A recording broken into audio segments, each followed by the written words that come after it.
Sa magandang araw sa inyo lahat mga idol, dito tayo sa TV. Bago ang lahat mga idol, shoutout ko lang muna yung nagpapa-shoutout sa atin, no? So, shoutout ko, una muna si Jerby Calderon, shoutout sa iyo idol. Si Nudski TV from Poland. Shoutout ko rin pala si Eric Dio, from Iligan ata siya. Shoutout ko rin nga pala si Gilbert Rosales at saka si Ivan Andaya, from Pangasinan. Shoutout ko rin muna yung solid supporter natin mga idol na si Manny Sarukam. No, yun. Shoutout sa inyo. Maraming salamat po sa lahat ng mga sumuporta po sa ating YouTube channel. So, hindi ko kayo may isa-isa mga idol kasi marami talaga nagpapa-shoutout sa akin. Kaya sa lahat po ng mga subscribers natin dyan, isang magandang araw po sa inyong lahat.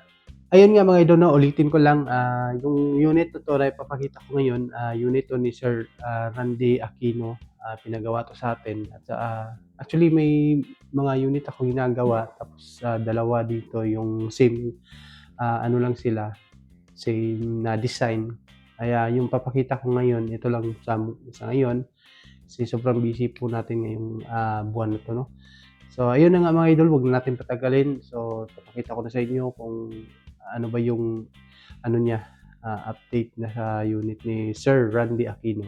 So, ito pala yung finished product niya na ginawa natin na unit ni Sir Randy Aquino.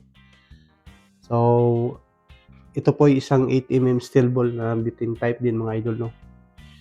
So, kakatapos ko lang to. Tapos, napapansin nyo, ito yung scope ko, yung last previous video natin. So, dito natin siya inilagay kasi complete set yung kanyang binili sa atin, no? Or pinagawa sa atin. So, isa-isahin natin yung specs nito mga idol, no? Iuna natin yung kanyang scope. Ito yung previous sinasabi ko na previous video natin. Yung scope natin is naka-shockproof na siya, no? So, na-zero ko na to pala kanina mga idol. So, test fire na lang natin to. Papakita ko sa inyo yung kanyang accuracy at saka yung gaano kaganda tong scope na nabili natin mga idol. Yung barrel pala nito mga idol is nasa 28 inches lang siya, no? Tapos 2 dividers lang pala siya. Yung chamber natin. Dalawang dividers lang. Tapos nandito na yung kanyang pinaka-T. 1 inch dito mula sa pangalawang divider. Tapos dito ang T. Tapos 1 inch din yung pagitan niya dito. Para hindi siya masyadong yung pressure niya hindi siya masyadong ipit kasi maluwag pa siya dito. So nandiyan siya mga idol, no? Dito yung pinaka-T natin na ginawa. So ulitin ko lang mga idol, no, hindi ako gumagamit ng T. PVC T gumagawa tayo para pag naglagay tayo ng design, talagang flat lang siya, no? Ito pala mga idol ay isang 8mm steel ball. Tapos yung ano natin, ito yung scope railings niya. Ginaya ko lang to sa FX Crown. Tapos yung pinaka-buttstock natin, gaya din to sa FX Crown na mga PCP pipe, PCP erga, no? So ginaya ko lang siya. So maiksi lang siya mga idol.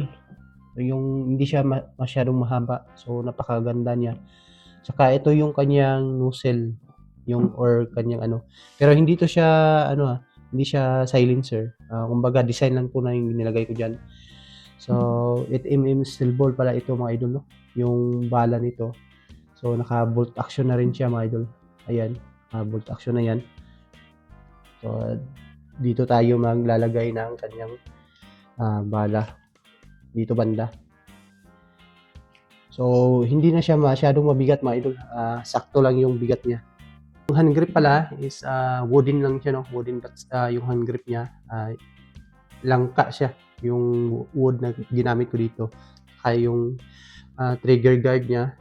So yung design niya, punta ko na sana dito kasi na short ako sa ano sa PVC kaya ganito lang design yung ginawa ko. Bumagay naman siya. Tapos ito yung trigger mechanism natin. So ganun pa rin yung trigger natin mga idol kasi napakalinis po niya tingnan. Tapos yung wire niya nandito yan sa loob. Dito hindi yan makikita. So kung mag-replace kayo ng igniter, ito lang yung kukunin nyo, yung screw ng sa hand grip. So ayan siya mga idol, no?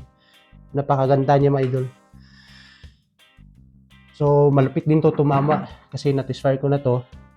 Na-zero ko na yung kanyang scoop. So, Sir Randy, no? Tuturuan kita kung paano mag-replace ng kanyang igniter. So, tatanggalin muna natin to mga idol. Tanggalin muna natin yung kanyang scoop.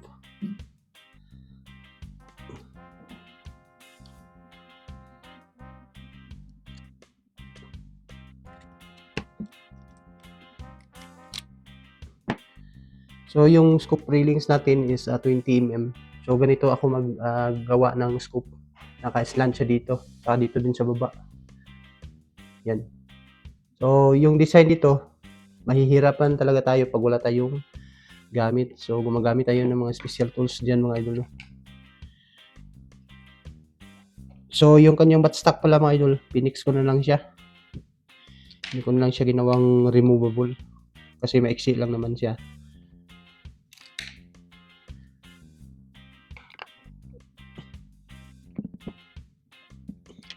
Dalawa pala ginagawa ko ganitong design mga idol.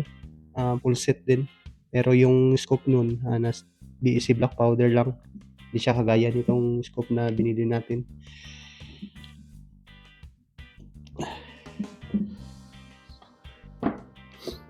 So, ganito lang yung diskarte ko pala sa paggawa ng hand grip, na wooden hand grip.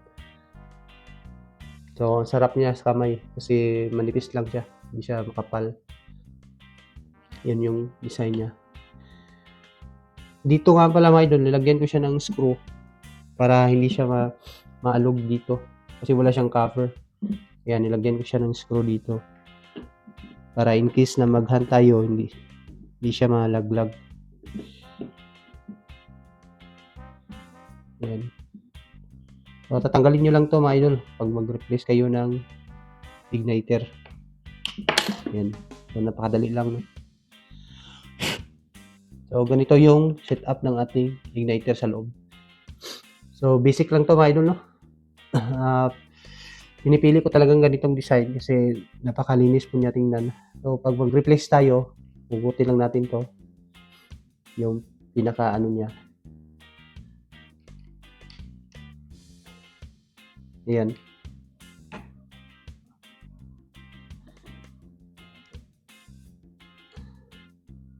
Yan siya mga idol. No? Ito, pwede natin tong tanggalin. Pero tatanggalin muna natin to.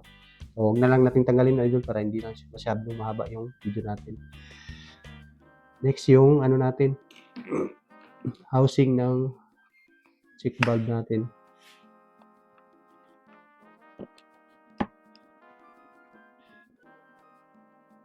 So, maganda pala. Na-try ko to siya kanina.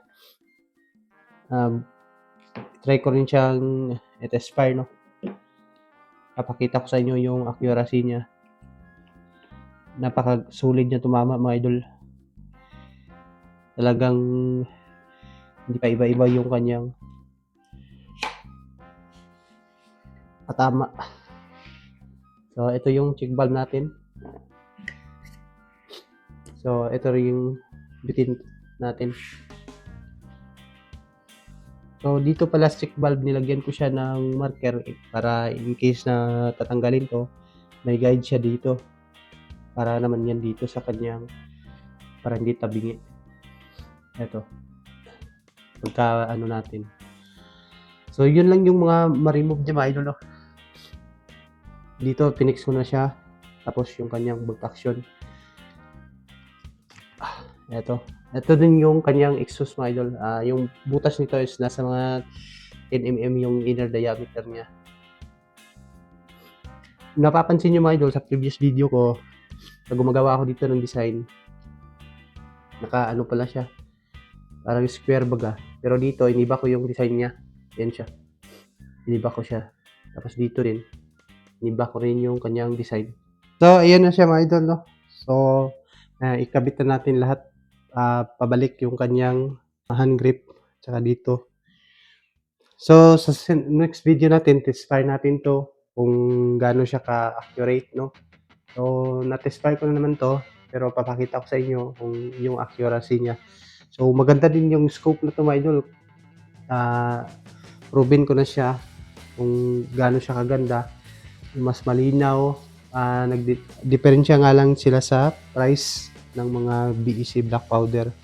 Pero kung gusto niyo mga ano mga idol, kagaya nito, i-message nyo lang si Sir Chua, no, yung kanyang Facebook page. So, yun siya. Napakaangas po niya mga idol. Maganda. Tapos, maliit lang talaga siya.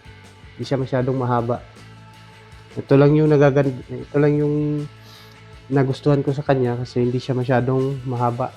Hindi hassle dalhin, no.